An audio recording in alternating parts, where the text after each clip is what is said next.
আজকে আমি ১০০ বছরের পুরনো একটা রেসিপি আপনাদের সাথে শেয়ার করছি। কি ভাবছেন আমার কি ১০০ বছর হয়ে গেছে? আরে না। আমার এক দূর সম্পর্কের বোনের শাশুড়ি। তার শাশুড়ির বয়স ১০০ বছর হয়ে গেছে। এই শাশুড়ির মা নাকি এই রেসিপিটা তাকে বানিয়ে খাইয়েছিল। তিনি এই রেসিপিটা খুব ভালো বানান। আমার বোনের শাশুড়ির কাছ থেকে আমার বোন শিখে গেছে। তা আমার বোনটা নাকি প্রায় হচ্ছে এই চাল কুমড়া দিয়ে এই মজার রেসিপিটা তৈরি করে। তো আমি কখনো খাইনি যেহেতু তার জন্য ওনার কাছ থেকে খুব ভালো করে আমি রেসিপিটা জেনে নিলাম। ভাবলাম আমি একদিন ট্রাই করব, আর যেহেতু ট্রাই করবই সেহেতু আপনাদের সাথেও শেয়ার করব। তো এই যে একটা চাল কুমড়া দেখতে পেলেন, এটা অর্ধেকটা আমি নিয়ে নিয়েছি। আর উপরে যে চামড়াটা থাকে সেটা আঁচড়ে ফেলে দিয়েছি।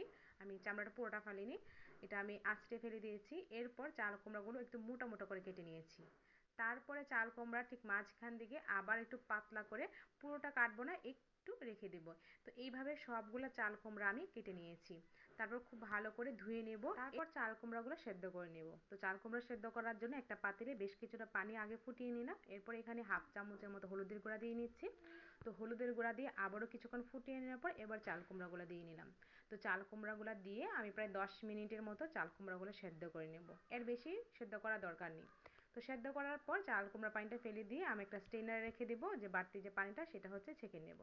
এখন একটা মশলা রেডি করে নিচ্ছি। তো এখন দিয়ে নিলাম ১ চামচের মতো সরিষা। আর এই সরিষা বাটার জন্য এই রেসিপিটা অনেক বেশি মজা, একটু ঝাঁঝালো টাইপের হয়, খেতে অনেক বেশি মজা লাগে। তো সরিষার সাথে আমি দিয়ে নিলাম ৭-৮টার মতো কাঁচামরিচ। সরিষা আর কাঁচামরিচটা খুব ভালো করে বেটে নিলাম। এরপর যেটা লাগবে সেটা হচ্ছে আমি এখানে প্রায় ২ চামচের মতো সাদা তিল একটু শুকনা খোলায় আমি টেলে নিয়েছি, এগুলোও হচ্ছে বেটে নিলাম।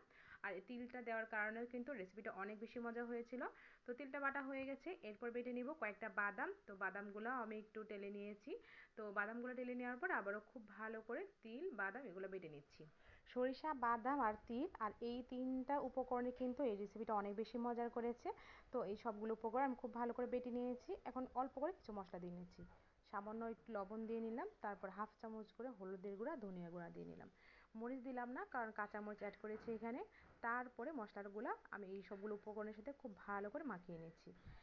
এরপর সেদ্ধ করে রাখা চাল কুমড়ার ভিতরে যে সরিষার পুরটা সেটা আস্তে আস্তে হচ্ছে লাগিয়ে নেব। তো আমি সব দিকে হচ্ছে লাগিয়ে নেব, কারণ একদিকে লাগানো চলবে না। আর সরিষা দেওয়ার কারণে এই রেসিপিটা অনেকটা বেশি ঝাঁঝালো হয়েছে, আর খেতেও কিন্তু অনেক বেশি মজা হয়েছিল।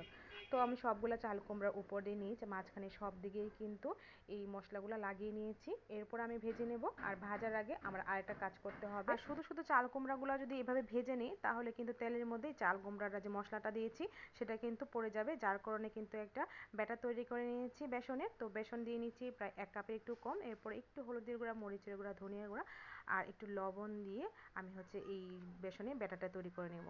তার এই বেসনের ব্যাটারটা এতটা পাতলাও হবে না আবার ঘনও হবে না, আমরা যেরকম বেগুনি বানাই তার চাইতে একটু পাতলা হবে এই ব্যাটারটা। তো ব্যাটারটা হচ্ছে গুলানোর পর আমি কুমড়ার চাকগুলা ভেজে নেব। তো কড়াইয়ের মধ্যে অল্প একটু তেল দিয়ে নিয়েছি, আর এই চাকগুলা ভাজার জন্য তেমন বেশি একটা তেলের প্রয়োজন হয় না। তো তেলটা গরম হয়ে গেলে আমি এখানে মাত্র ৩টা দিয়েছি, যেহেতু তেলের পরিমাণটা কম আর জায়গাটাও অল্প। তো তার জন্য কয়েকটা কয়েকটা করে ভেজে নিচ্ছি। আর এই চাকগুলো সত্যিই কিন্তু অসম্ভব মজা হয়েছিল। সত্যিই ওনার শাশুড়ির অনেক বুদ্ধি আছে, যার কারণে হচ্ছে উনি এত মজার একটা রেসিপি তৈরি করতে পেরেছেন। তো এই যে আমার এই চাকগুলো কিন্তু একদম রেডি হয়ে গেছে। তো গরম গরম থাকা অবস্থায় কিন্তু আমি প্রায় ৩-৪টার মতো খেয়ে নিয়েছিলাম। ভীষণই মজা হয়েছিল এই কুমড়োর চাকগুলা।